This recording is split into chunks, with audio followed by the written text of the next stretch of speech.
All right, folks, welcome to Gun Owners Radio, FM.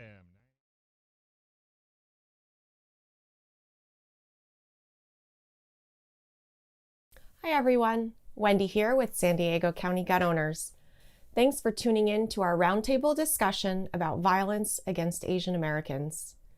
I was joined by Joey, also known as 9mm Musashi, who is a police officer in the Bay Area, Dr. Raymond Kim, founder of Asian American Gun Owners of California, and Karen Wood, Executive Director of Riverside County Gun Owners. We had a really thoughtful and productive discussion about the roots of violence against Asian Americans and Pacific Islanders, how it has affected each of us, and what the next steps are. Unfortunately, we had a few technical difficulties in the recording of this video, but the message is so important that I hope you will still tune in. I know you will gain some valuable insight and takeaways for how to address not just violence against the Asian American community, but violence in general. Hi, everybody. My name is Wendy Hauffen. I am the COO of San Diego County Gun Owners, and I also help run our women's program called Not Me SD, which is a mentoring program to help new female gun owners become more comfortable with purchasing a firearm, finding training, and getting a CCW permit. Sure. Hi. Well, my name is Raymond Kim. I started a founder and of Asian American Gun Owners of California. I guess it started initially about a year and a half ago due to a lot of elderly in Los Angeles, Koreatown, getting randomly assaulted. And there was also, the city was doing a lot of policies where they were taking advantage of, this community where they felt they weren't able to be vocal in English as much. So then they were being victimized both at the government level, the local municipal level, as well as by crime. And when I lived in Texas, all I could think about was, wow, like it was another world there. Growing up in LA, it was another world in Texas, and everything that you heard was wrong. Like, like they're all angry, racist. Like they were the nice people in Texas were so nice. And one thing I like to say is, how you could tell somebody is armed in Texas is they're the nicest, most polite person you ever met. Well, that's what they say. An armed society is a polite society. Right. So yeah, exactly. And a lot of elderly Texans are armed and so nobody touches them. There's no hate crimes against elderly. So all I could think about when I saw what was happening in LA was, why can't we be like Texas? And that's how it started. Hi, everybody. My name is Karen Wood, and I'm the Executive Director of Riverside County Gun Owners, and I'm happy to be here. How's it going? So my name's Joey. I am currently a police officer in the Bay Area and an Army Reserve captain. I'm one of our firearms instructors and first aid instructors, as well as a SWAT team member for my agency. I also run police post training, and then my personal page is 9mm Musashi. And I'm happy to be here as well. Honored to have been asked to be a part of this. So obviously we have seen a giant spike, and obviously the data itself is there's different interpretations of it. And I've seen anywhere from a 400% to a 1900% increase in crimes against Asian Americans. And partially it may be that people are more aware of the issue. But the underlying issue, the bottom line issue, is that we are seeing an increase over what we previously saw as far as Asians being the victims of violent crimes. So again, my understanding of the data is it's by year. So in 2020, obviously with COVID, we saw an increase in crimes against Asians because of some perceptions associated to obviously the origins of COVID-19. But again, my understanding of the data is it's by year compared to previous years. It was actually recently brought to my attention, which is why for me it's so concerning, because it's not something that we're at least me, I've seen on the news or hearing in mainstream media, which is why, for me, it's been alarming to have found out recently that this has been the case. Somebody had sent me an article recently down there in San Diego about an elderly Filipino woman being attacked on the trolley, which is something that, I used to always take when I was a little girl. And so, it's just, like I said, it's concerning, and, I want to hopefully lend my voice to whatever the solution, is and what that looks like. Well, I'm a professor. I just finished my PhD at UC Riverside, and when I looked at the data, the Stop AAPI data about hate crimes, one thing I noticed was, even though only 40% of Asians all across America live in California and Texas, California and New York, so only 40% of all Asians live in California and New York, 60% of the crimes are from California and New York. So you see a lot of this in the Bay Area, and I think what happens is the people that are in areas where self-defense laws, like let's say CCW, they're in dark red to light red areas. New York is, of course, I don't even know if it's darker red than dark red, I guess, but it's dark red there too. And so what I think what's happening is they're vulnerable because they know that, hey, they're definitely unarmed, and that's what all the data says. The data says, when you look at research on criminology, the research in criminology says criminals avoid unarmed victims. They avoid unarmed victims. They avoid armed victims, I'm sorry. So they avoid armed victims, and they believe that armed victims, they're more scared of an armed victim than they are of police. And the vast majority of criminals say that they try to figure out if their victim is armed or unarmed before targeting them. And a lot of the recent data with CCW and violent crime also support this, as CCWs increase, violent crimes like assault, which hate crimes would fall under, as well as rape and murder also fall. It's as much as if it increases by 1%, violent crimes like rape falls by over 3%. Yeah, I think if we were to wonder why does California and New York have more than its proportionate share of the Asian population, then that would be a reason why, because there's, the self-defense laws are not good for victims. I think when you go deeper, maybe into why a criminal might target Asian, there might be another reason where part of it's, there's this Asians, they actually interviewed criminals about this on TV on CBS San Francisco about 12 years ago. And what the criminal said was, he said, Asians are easy target. They're an easy target. They're not likely to fight back. The second reason was because there's this perception that, since English is not their first language, maybe some of the older people, so they're less likely to report it to police. And I think these two reasons have generally, they've been around before coronavirus. And I think but to explain why California and New York would have more than its share that we would expect would be because of, I think self-defense laws would explain a large part of it. I think I was in a very similar situation to Karen. Before a couple of weeks ago, I didn't even know this was an issue. So to me, the issue is not just why this is happening. And, Raymond started to touch on some of those reasons, but not just why this is happening, but also why isn't this being covered? Why is there no information? I had to go search for this information with groups like Asian American Gun Owners of California that regularly share reports about violence against Asian Americans, but there is zero coverage, and that's part of the issue to me. Is why is this not important enough for the main news streams? Yeah, the thing is, with Prop 47, what actually happened is a lot of gangs started targeting Asians, and we all know Prop 47 started in 2014. Prop 47 is the law that says basically, hey, if you steal a laptop or an Apple iPad or an Apple computer from somebody, you don't even go to jail. You get it since it's below $950.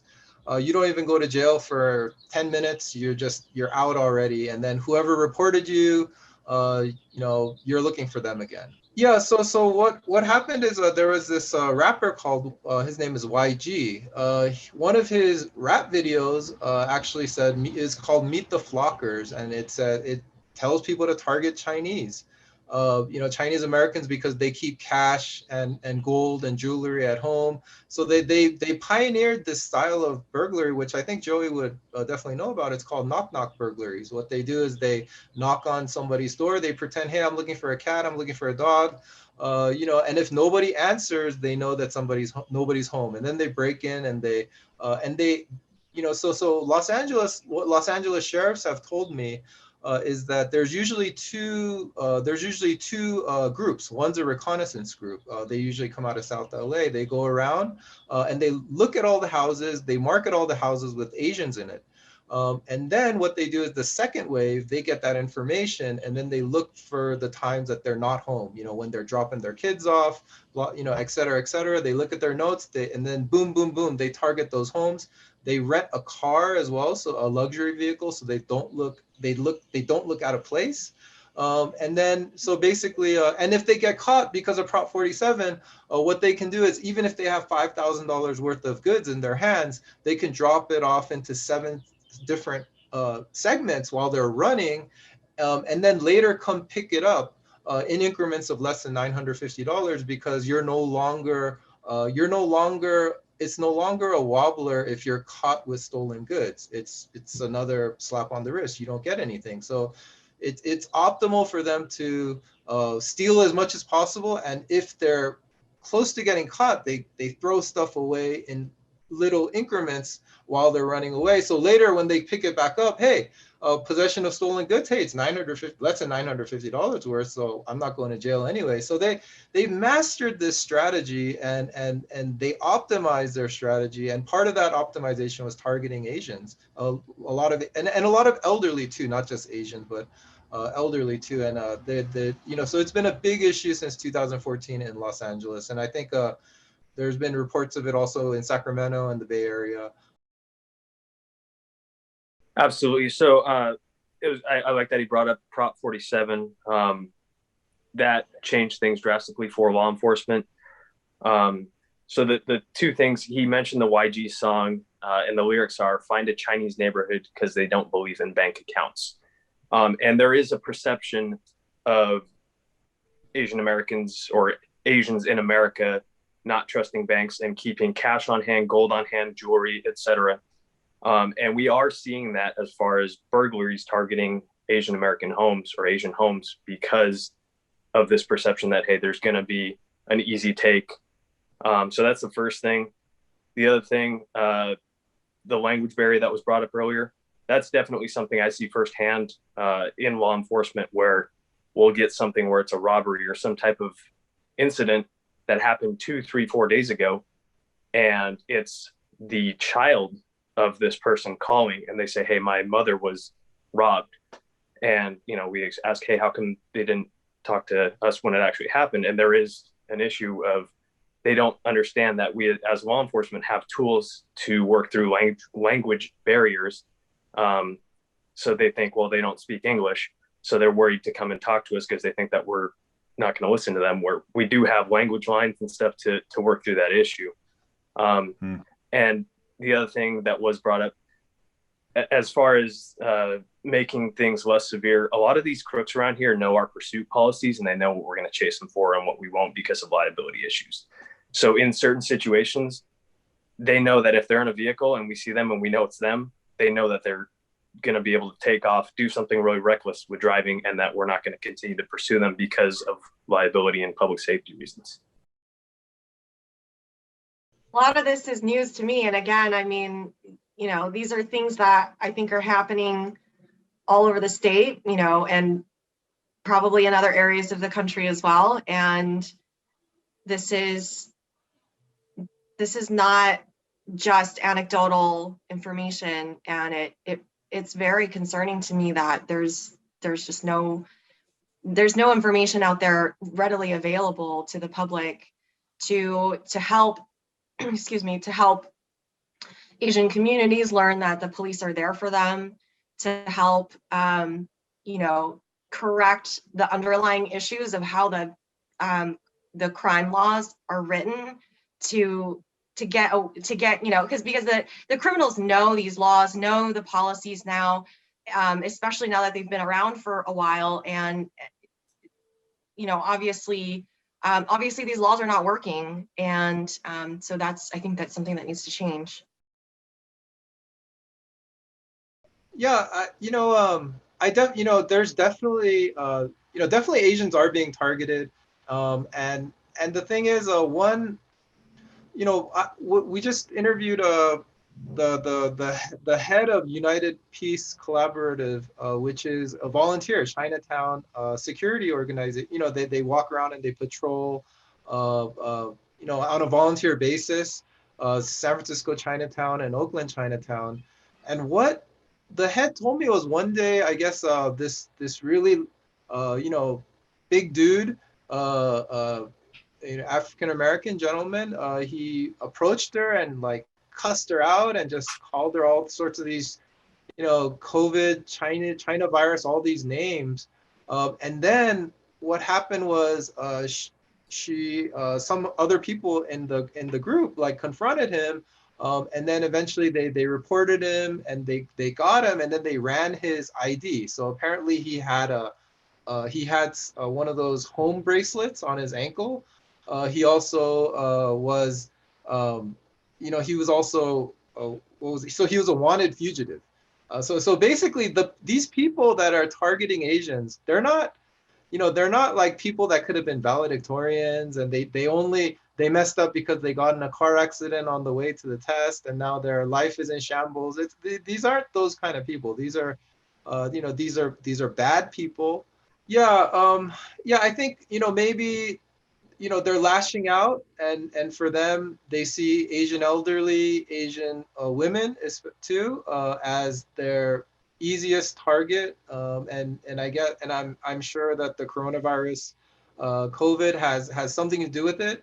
But at the same time, I think, so these criminals are racist. But kind of talking about this from another perspective, like, I don't like how the mainstream media makes it so that, oh, you have to blame Trump for Black on Asian crime, or else we're not going to put you on TV. I think that was just a really terrible kind of approach they took. And our, at Asian American Gun Owners of California, we think that these criminals are racist, regardless of their background. And the way to fix this is to improve self-defense and to basically, become like elderly in Texas. Yeah. We need to examine each thing on a case by case, and it's difficult to do that, obviously. The bottom line is, in my personal experience, having arrested people that are calling me a racist for arresting them while they're calling me a chink or whatever, and calling my, Hispanic partners, whatever racial slurs. I think it's an issue of just hatred in people's hearts, and it's finding anything they can to lash out at people. And again, I think there is a perception of Asians being an easier target. And so I think that the biggest issue is that underlying hatred for other people for any reason whatsoever. And maybe not necessarily just because, hey, that's an Asian person, so I'm going to go after them. But again, it could be, without looking at each individual case and being able to talk to each of these perpetrators, I wouldn't be able to say like this is the underlying reason for every time this happens, because each case is unique and different, right? I laugh, and I don't know if my situation is necessarily unique, but yes, I'm Filipino American, I'm Asian American. I grew up here, so I don't know if because of that I took on some of the cultural norms. But I think about my parents, I think about my mom especially, I think about, yeah, I see this, I see her kind of being more meek, more quiet. She doesn't want to ruffle feathers. She doesn't want to, bring attention to herself by calling the cops for anything.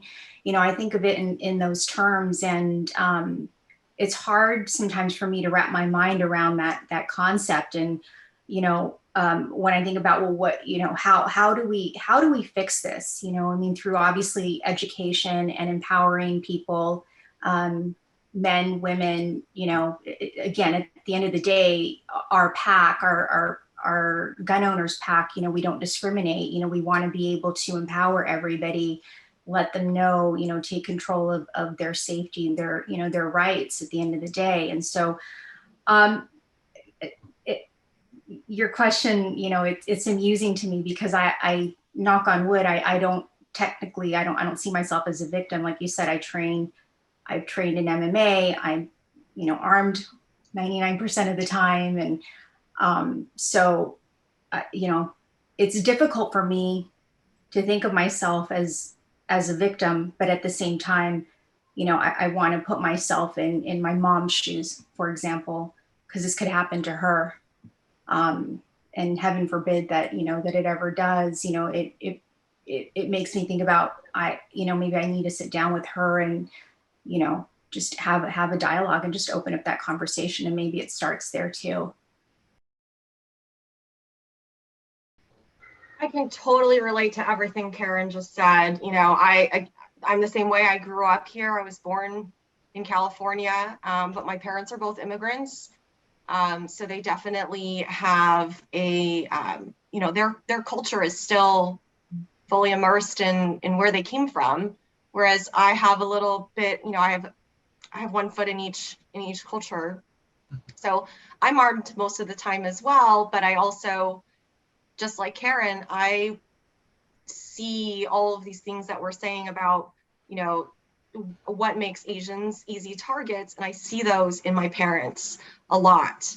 And to add on to that, I think there's also a little bit of a stigma for Asian immigrants to even call the police. Like there's, especially in the Chinese culture, there's so much about, maintaining face and maintaining your appearance to the outside world. So they don't even want to call the police because they don't want their neighbors to know that something happened or whatever it is. They don't want to be, it's part of that, like part of not wanting to ruffle feathers. They don't even want to report crime that happened against them because they don't want to bother other people, or they don't want to seem like they need help or anything like that. So there's definitely a lot there. Definitely, they were talking about seeing their own mothers in that kind of situation. And I see, my mom's all of probably 5'2" and 110 pounds, and, they brought up not wanting to bother people. And, in Japanese, there's a saying, "Meiwaku wo kakenai," you only kiyotsukete, and it means basically like, don't cause problems be careful not to cause problems for other people.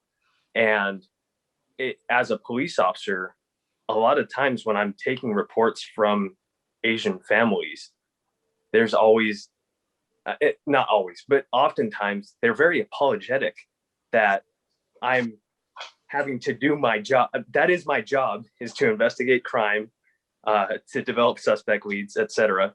And there's this apologetic tone of, we're sorry that we're having to bother you with this. And I'm like, this is my job. You're the ones that are the victims here.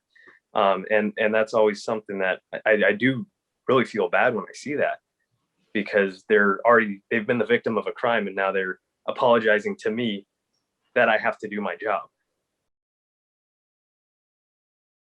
I guess collecting the data, I think is, it's a approach, but I think when John Lott's research also, supports this, where the most cost-effective way to reduce violent crime is CCWs. It's the most cost-effective way. And I think, I was shocked. We are so spoiled in the 2A community because we take self-defense as, we know that it's our right at birth. It's our God-given right at birth. But when we were talking with Leanna Louie yesterday of the United Peace Collaborative, she talks to a lot of shop owners in Chinatown, and none of them want to call police. Is even if there's a criminal there robbing them at the time, and the reason she says is because they're scared. They're scared of the criminal because, hey, you call the police, then the criminal's gonna know you called the police, and then they're gonna come back after you. So if you think about this, this is almost like a third world, like a fourth world mindset where, you're scared and you don't believe you have rights to self-defense. You don't believe that you have this right to not have to live in fear, and not to be victimized. Like it's not a right. It's something that they just have to endure. And I think this is a kind of maybe before women got to vote in the 100 years ago, I'm sure a lot of women had the same ideas about voting. Hey, I don't deserve to vote, or it's not something that I want to fight for. And if we think of that same mindset on San Francisco, a lot of people's mindset about safety and self-defense, this is similar. This is a kind of a victims suffrage movement needs to happen there. And a lot of times they're more scared of criminals, so they want to pass these laws to make criminals happy, to say, hey, don't attack me, I'm on your side. I'm on your side, Mr. Criminal. And it's just such a foreign concept to be scared to call the police. And I think we take that for granted because we know if a criminal comes and tries to come after our family, they're, the second they break into our house, that's when, things don't look good for them anymore. And since we know that, we're not scared to embrace our rights. And Thomas Jefferson actually says that's the reason we should have firearms, because it helps clarity of thought. It helps understand what our rights are, and to fight for it. And that's the biggest piece missing, I think, from this Chinese American community in San Francisco and Oakland. I really feel like we have to reach out to them, similar to trying to reach out to people that don't know what democracy is or what their rights are. I think there has to be a word for it.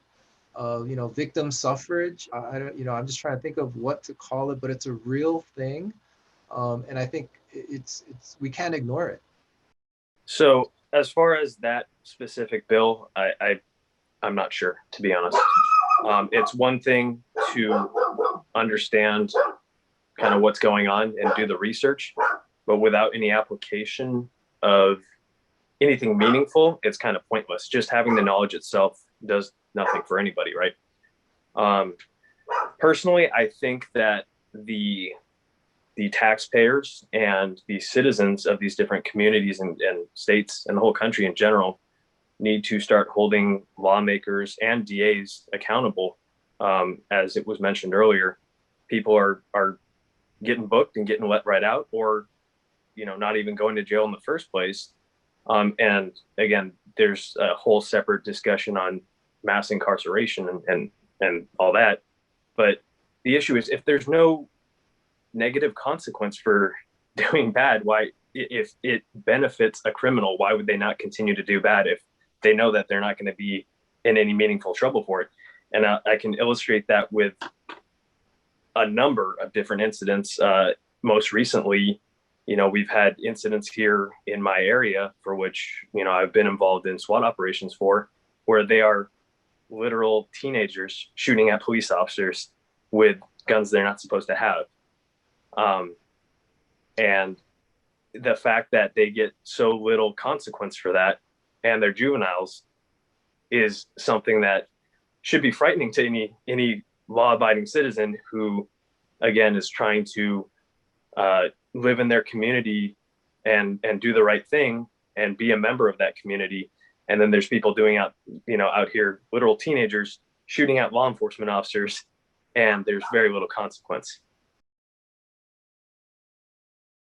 I think it's going to depend on the individual person and also what specific community group we're talking about. That mindset I do notice a lot more in Asian Americans or Asian immigrants. And again, that might be something that I'm more sensitive and tuned to. So I can't say that like that is the answer to that, because it might, again, be something that based on my own experiences and what I personally have talked to people about, that might be something I notice a little bit more. But I personally do see it a little bit more in Asian communities. Hi, I'm Adam Bendis with Delta Defense, service provider for the U.S. Concealed Carry Association. If you own or carry a firearm for protection, you should check out usconcealedcarry.com. The U.S. Concealed Carry Association was founded to help responsibly armed Americans like you be prepared for the before, during, and after of a self-defense incident. USCCA members get educated, trained, and insured to be ready for the unexpected. Remember, every USCCA membership is 100% risk-free with their 365-day bulletproof money-back guarantee. If you're not happy with your membership, you can simply call to request a refund. Learn more today at usconcealedcarry.com because you need to be prepared. And to do that, you need USCCA membership. That's usconcealedcarry.com. I'm Adam Bendis. Thank you for watching.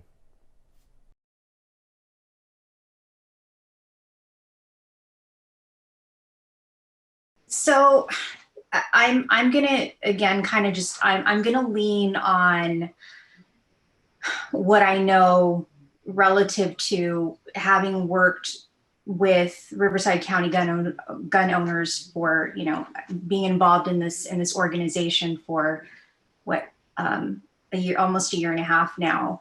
And, you know, no offense to, you know, Joey or, you know, law enforcement out there, but even calling the cops isn't the answer when a crime is happening to you right then and there. I mean, especially if your life is in danger, right? I mean, you know, yeah, you want to give them a call and alert them, but at the end of the day, if it's going to take them 15 minutes to get to you, you know, especially all this talk about defund the police and, you know, what city councils and stuff are doing. I mean, you know, they're strapped for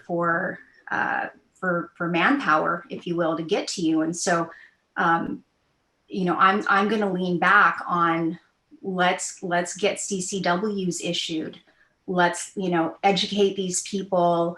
Anybody, again, whether you're Asian American or not, let's educate them on, you know, being able to live safe and do business safely is a right that they are entitled to. And, you know, again, just bringing back that empowerment and letting people know resources are available to you, whether that's, you know, having a conversation. For example, in my case, I'm going to go and talk to my mom now. You know, it can start there at the very, you know, at that cellular level, if you will. You know, educating people, you know, getting people elected into offices, local and state and federal level, who are Second Amendment friendly, and, you know, they're going to be, or, you know, in our case here in Riverside County, we have a very, very friendly, Second Amendment friendly sheriff in Chad Bianco. He issues CCWs. I think that's so important. That's kind of, again, that's where I'm going to fall back on always, because it's a right. We have a right to protect ourselves. We have a right to feel safe where we work, where we live. We have the right to protect our children. We have a right to protect our assets, our lives. Well, the one that I really wanted to point out was it was conducted by the NSSF, which is the National Shooting Sports Foundation. So in July of last year, they did, excuse me, they did a survey of firearm retailers across the country. Now, and keep in mind, this is across the country. So I would say that in communities that Raymond referenced, such as California and New York, where there's a disproportionate amount of crimes against Asians, I would say that, you know, these numbers are even higher. But they looked at, the NSSF looked at what retailers were seeing in the change in demographic of the customers that they were getting. And they reported a 43% increase in sales. That's retail, like firearms and ammunition, amongst Asians. So that's a huge increase. I mean, we all saw a big change in 2020. You know, I think everybody has a different view of personal safety now that we've all gone through some of the things that have happened in 2020. But that number says a lot to me, you know, and I've seen it firsthand. I've seen lots of interest from lots of increased interest in every single demographic, but particularly among Asians, because, you know, my brother works in real estate. He works really closely with a lot of green card holders, and they are really, really getting into firearms ownership. And, you know, I want to add on to what Karen said earlier. She said a lot of great things, and I agree with all of them. I just want to add that I think one of the other ways that we can help change this perception is to change the stigma of gun ownership. So, you know, I think we've all, everyone just nodded. We all have had that experience where we felt like we had to whisper or, hey, have a side conversation about going shooting or that new gun you just bought, or, you know, whatever it was about guns. And that it's so prevalent everywhere, especially in a state like California, but I would say even across the country, there's a lot of stigma against gun ownership, even though it's so fundamental to our culture. But being able to share that you're a gun owner and being able to show people that they're not alone, that they aren't the only ones who want to go out and buy a gun, I think that's so important to help people get over the fear of becoming a gun owner. Because, you know, just like Karen said, we are our own first responder. We have to be able to protect ourselves. You know, I saw that the data that Wendy was talking about. I thought it's really low for California because, well, you know, as you know, in California, we have a 10-day waiting period. We have, you know, a lot more stuff to do. You know, the firearm, the basic safety test, everything, and that adds up a lot of paperwork and a lot of waiting time. So we all, I don't know, there's times I try to get ammo in last April, last March, and people in, you know, in Los Angeles County, let's talk about Ammo Brothers in Cerritos. Let's talk about any in San Gabriel Valley, in all the gun stores there where a lot of Chinese Americans live. The lines were out the door. People were waiting 16 hours because they had to wait 6 hours in line.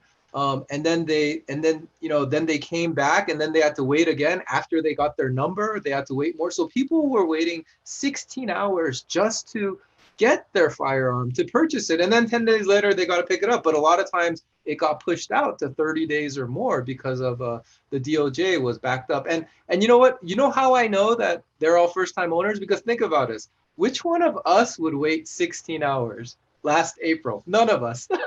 So I saw lines out the door. They would wrap around the parking lot. There was one, I think it was called, it was one in San Gabriel Valley in the Chinese American area. Yeah, and the line was out the door and it would wrap around the parking lot. And actual FFLs that are in our group, Asian American Gun Owners California, they said easily over 90% were first-time gun owners. This was at the peak of the crisis of the pandemic last year, when, you know, so you know, the thing is, it's and so I think the numbers are way under counted for California as far as new gun owners. I think we're at about 100 to 1 million new gun owners in California. Also, a lot of the people that joined our group, that spiked up like crazy. And I think what generally happened is, you know, it's the typical, you know, the husband wants to get a firearm, but the wife is, scared, and, everybody's against guns at the PTA. And, if you're a gun person, then that means, you sympathize with, white supremacists and shooters, and you're a dangerous, evil person, so like this stigma is really strong, especially, in these kind of PTA-ish groups. And then finally, when the wives started saying, "Oh my gosh, these riots and looters, and they're they're just a couple miles away, burning down the mall, and there's threats against breaking into people's homes. That's the next stage after they burn down the malls." At that point, a lot of the wives were telling their husbands, "Hey, I changed my mind. Just get something, and I don't want to see it, but just keep it in the garage or something." So like that is that change. It's the women that were able to say to their husband, they gave him permission to be like, "Okay, go ahead, get that first firearm." That is crucial, and I think it's something that it's so crucial, but it's hard to talk about because not it's but it is behind that's a lot of what we're hearing. And also on top of that, a lot of single women that live in West LA or in San Francisco too, but a lot of single women that live in West LA, they might have a dog, they might have a little cute dog that might not be able to protect them from an angry criminal looking to target them, so they're scared. They don't want to date somebody just to feel protected. They want to be independent. And also during the coronavirus, why do they might not want to meet people? So in that situation, really the firearm is their best option, and they don't know who to ask. And we try to help them in that situation as well. So I actually wanted to go back to something Karen said. I like that she said, "Oh, no offense to Joey or anything, but the concept of you are your own first responder. This is something that is huge. As a police officer, or your firefighters, your EMTs, they call us first responders. We are not the first responders. The first responder is the person who's actually in the situation, having a response to the situation that's occurring in front of them, right? And so I did a live feed with Kung Lee that we discussed some of this, and during that live feed, I brought up the fact that in my city where I work, we have times where we have one police officer for every 20,000 residents. So that should be very eye-opening to people, that if your course of action or your plan for a potentially dangerous situation is, well, I'm going to call the police. Okay, that is relying on hope, right? And I've talked to our dispatchers about this. I said, "Hey, what's best case scenario from the time someone calls 911 to the time there's a police officer on scene?" And they told me it's about 2 minutes. That's the absolute best case scenario, where you're able to dial 911, you're able to get all the pertinent information, and there's a police officer who just happens to be right around the corner. That's 2 minutes. I don't know, I'm sure Karen knows because she trains MMA. For those who have never been in a fight, 2 minutes is a really long time. That's almost half a round. Yeah, that's a really long time. So, and I'm going to talk about, my father-in-law and I have had what I'll refer to as a lively discussion regarding private citizen firearms ownership. And he says, "Well, as a police officer, wouldn't you feel better if there's less guns out in the community?" And my response to that, so I've only had one time or maybe two times that I've pulled over a concealed carry permit holder. And, so I'll reference the last time, the guy has his hands on the steering wheel. He says, "Hey, I'm just letting you know I'm a CCW holder. I'm 4 o'clock carrying a pistol." That immediately put me completely at ease, because they're not going to tell you that, "Hey, I'm a CCW holder and I'm carrying here. May I reach for my identification, which is here," right? The people that are attacking law enforcement officers are people who are not getting guns through legal means. And the processes that are in place right now are just overly cumbersome towards law-abiding citizens who are trying to protect themselves from dangerous criminals.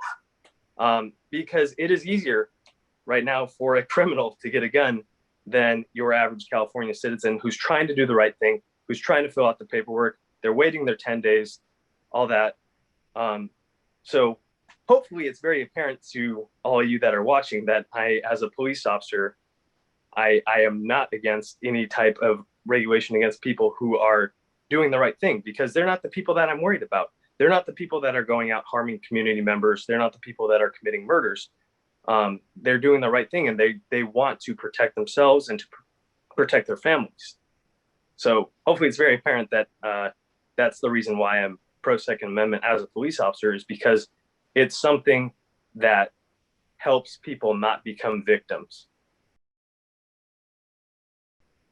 I think that a lot of people who are on the fence about gun ownership experienced a real fear for the very first time.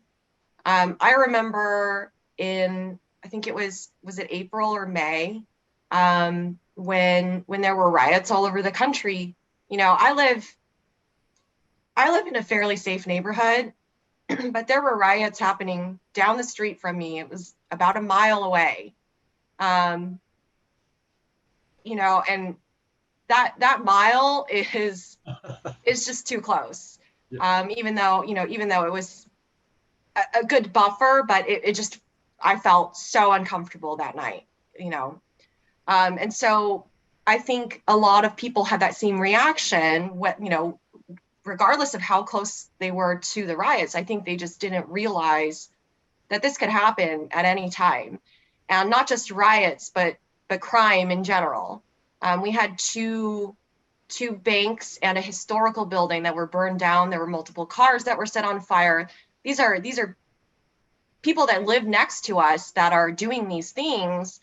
And so people were realizing that, hey, I need something to be able to protect myself, whether it's just inside my home or whether it's out on the street.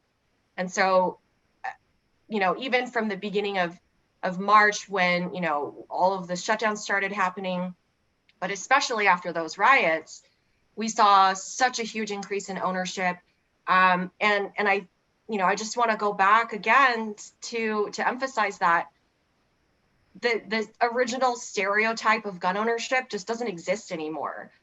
All of us here, we are gun owners. We're the face of gun ownership. We're parents, we're wives, we're husbands. You know, we're all ages, all political affiliations, all sexual orientations.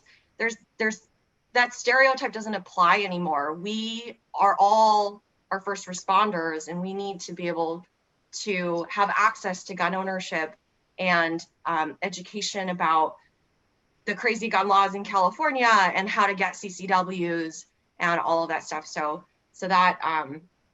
that spike in ownership, I think, opened a lot of people's eyes, and I hope that we can change some perceptions about gun ownership. You know, we've been seeing a lot of folks, obviously, you know, reaching out to the organization. I think it's kind of a trickle down effect. I think, you know, people, at least what I've seen immediately is people who weren't necessarily first time gun owners, but maybe have been, you know, they have one firearm in the home, but they want to, you know, get their CCW. So that's kind of where, you know, I've seen a lot of impact from the crisis last year, is that people were more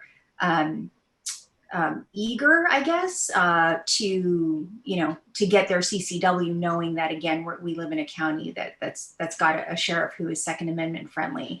And, you know, I'm all for it. You know, in armed society, we've talked about this, an armed society is a polite society.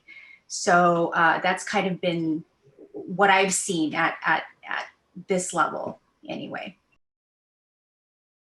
Yeah, I think, you know, well, Asian American Gun Owners California, we're the only statewide organization where the majority of our members live in very anti-gun counties. Los Angeles, you know, half of our members are in LA County, San Francisco, Santa Clara, where, you know, Silicon Valley, and Alameda County, you know, Oakland area. These are, you know, those four counties, it's about 80% of our membership. So the thing is, I think the approach that I think would work there, like, you know, I mean, at least from my experience, is to just focus on, the data science says that firearms are very effective. It's more, Tark and Kleck 2004 study said that using a firearm in self-defense is more effective than screaming. It's more effective than calling the police. It's more effective than cooperating with the criminal, hoping that they'll be okay with you. So it's more effective than that. The data science also says more concealed carry permits. Guis 2020. This is all peer-reviewed research, shows that as CCWs increase, violent crime goes down. And a lot of this is recent CCW data, because so many people have gotten CCWs in the past 8 to 10 years. And a lot of that data out of Texas, North Carolina, and Florida, they're publicly available. And the thing is, in those states, Asian Americans have the highest increase in CCW permits out of everybody. It's usually Asian American women and African American women. They're the two highest increases in CCW ownership. And the thing is, like, just look at so California's anti-gun laws are disproportionately affecting Asian women, African American women, people that are vulnerable to criminals. And the thing is, on top of that, there's also stigma in the Asian American community around surrounding firearms. In my high school, I went to one of those high schools where, it's it's called Whitney High School. You have to take a test to get in. Over 90% were Asian.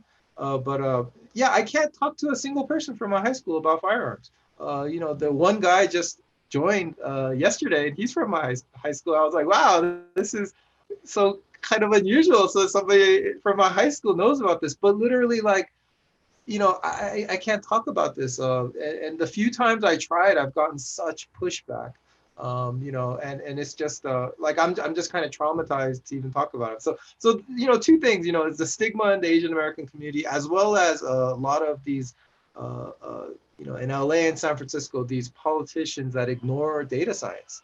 And I think if there's one thing that a liberal politician hates more than guns, is to be called an anti-data science guy. So hopefully I think that approach might hopefully wake them up, at least help bring some of the fence sitters on our side, because once they see that, hey, these anti-gun politicians are irrationally anti-gun, where they don't even want to talk about the data and they ignore it, then these fence sitters, and 30% of California is independents, these fence sitters can come on our side. Yeah, so just a couple of things that have already kind of been touched on, but I do want to reiterate. Right now, the Second Amendment needs more allies and more representation.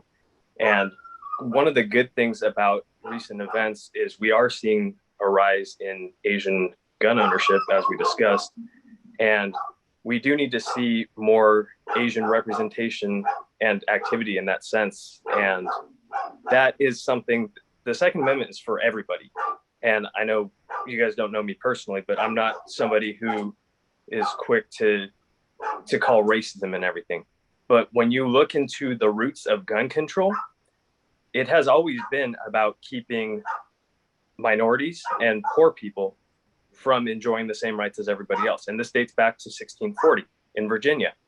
So again, I'm not somebody to call racism and everything, but if you just look up the history of gun control, it should be extremely troubling to anybody who is concerned about people enjoying equal rights.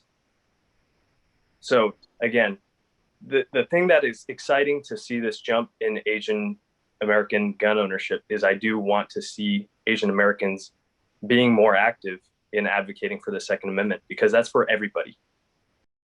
No, I think for me, just, it's very clear that there's not a one size fits all approach to this issue that, that we're talking about with the rise in violence against Asian Americans. I mean, absolutely.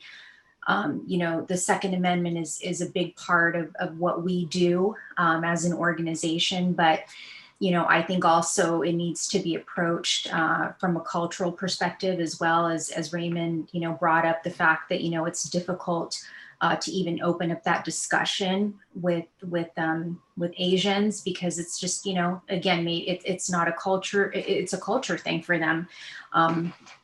So it's clear that there's going to have to be different ways to approach this. I mean, certainly we need to get eyes on this. So, the media needs to be aware. Obviously, getting local politicians to, see what's happening. There's going to have to be kind of, again, just a multi-prong approach to fix this problem. Yeah, I guess I want to make sure that we touch on how important community building is, because, that feeling of being alone, of being that only person who wants to do that. I think that's one of the strong suits of organizations like Asian American Gun Owners of California and San Diego County Gun Owners, Riverside County Gun Owners, all of our PACs that we help run. Part of that community building helps people realize that they're not the only ones, that they can have friends who they can talk openly about guns with, and hopefully will help create a ripple effect where people don't have to hide, and they don't have to feel like they are afraid to take that first step. I've worked with so many new gun owners, especially in the last year, and the biggest hurdle is that first step of even reaching out. So having those groups to be a resource and to be a safe place for them to ask questions, and to see that there are other people like them who want to be able to protect themselves. I think that is so important. It's very, very crucial. Oh, okay. Well, Joey touched upon this. In California, there's been a history of gun control aimed at minorities, starting in the 1850s. And Texas never had that. Texas never had a law that targeted minorities' gun rights. And Texas is more diverse than California too. So I think the concept that's common in LA and San Francisco, when you have a lot of diversity, in urban environments, you can't have concealed carry permits. I think there's a little bit thought about that, and Texas shows that that's completely not true. And I think I think we have to push back on a lot of this propaganda. And look at the data science that says firearms are very effective. It's the most cost effective. And like Joey was saying, we are the first responders. When we're the ones that are going to take the extra time to protect our parents, to protect our families. Unless you want to have a law enforcement officer sleep on your bed, I think that probably is not what most families want. But but other than that, we need to think of this logically, and we have to think of our safety above what our liberal anti-gun friends might think of us. We have to value our family more than the bad stigma that they might give us. And I think that it takes strength to do that. Yeah. So again, like I touched on earlier, one, we need to be holding the media, lawmakers, and district attorneys responsible for accurate reporting that's non-inflammatory, and not driving an agenda, and proper prosecution of criminal acts. And then the other thing that was touched on, the community building is the most important thing we can be doing right now. Seeing people as people, not by the color of their skin, their political party, but building that community where you care about people, because that's your closest source of help is really your neighbors, right? And doing that, what I call Second Amendment outreach, take someone shooting for the first time, talk to them, and it's kind of one of these things that once they meet you and they understand, like, hey, this is a normal person just like me. Now I kind of understand why they are gun owners and why they are so supportive of the Second Amendment. I think, echoing off what Joey said, to build that community, So I would suggest to reach out to whatever gun group appeals to you, whether it be Asian American Gun Owners of California, or, you know, Cal Guns, or your local shooting group, or whatever it may be. Reach out and build those connections and expand your gun owner friendship horizon.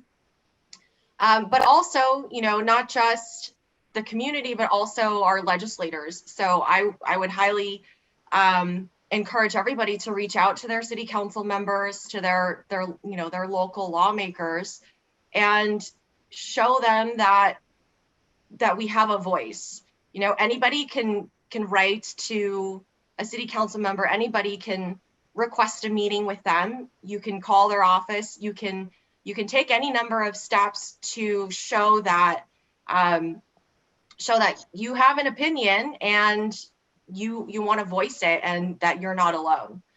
And lastly, I would also just suggest join an advocacy group. You know, regardless of who it is, there's so many great organizations out there. They're all doing a fantastic job.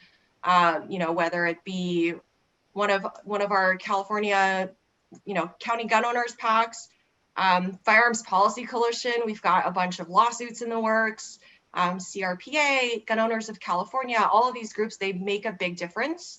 And so just so support them in any way that you can. I'm going to cheat a little bit. I was just going to say the same thing Wendy did, which was, you know, reach out to do some research on local advocacy groups.